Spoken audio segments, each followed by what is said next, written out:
මම Java Institute for Advanced Technology ආයතනයේ Gampaha branch එකේ චිට බෙන්ච් එකේ ඉන්දුරක්ෂාන්. මම අද කතා කරන්න යන්නේ මගේ මං කලින් හදපු sign in sign up form එකේ remember me pass remember me option එක ගැන. මුලින්ම අපි remember me එතන div එක හදන් තියෙනවා. ඒකේ අපි input field එකට ID එකක් දාලා තියෙනවා remember me කියලා. ඊපස්සේ අපි ID එක අරන් තියෙනවා අපේ sign in form එකට function එකට. එතනින් අපි ID එක අරන් තියෙනවා variable එකක් විදිහට. ඊට පස්සේ අපි එතනින් ඒක අරන් ගිහලා තියෙනවා මෙතන login process.php එකට. එතනින් අපි මෙතන දීලා තියෙනවා $remember me is set එකක් දීලා set වෙලාද කියලා බලලා තියෙනවා අපි $_post remember me කියලා. ඊට පස්සේ මෙතනින් ආපහු $_post remember me කියලා false ද කියලා බලලා තියෙනවා. ඊට පස්සේ අපි මෙතනින් යටින් අපි ආපහු දීලා තියෙනවා මෙතනින්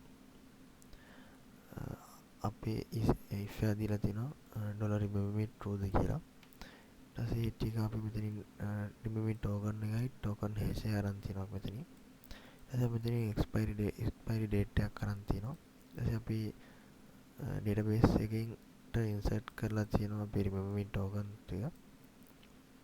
tokens ටික value tokens ටිකයි tokens hash එකයි expiry date එකයි.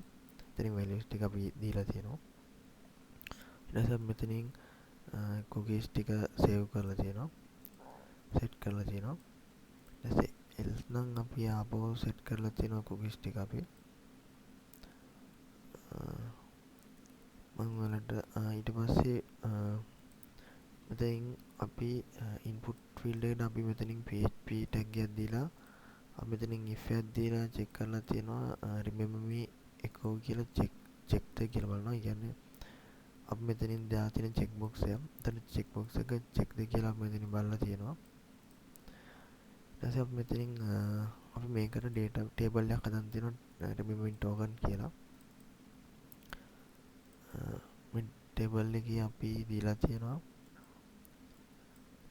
ID එකක් දීලා තියෙනවා token hash එකක් දීලා තියෙනවා expiry එකක් දීලා තියෙනවා. ඊට පස්සේ created date කියලා එකක් දීලා තියෙනවා.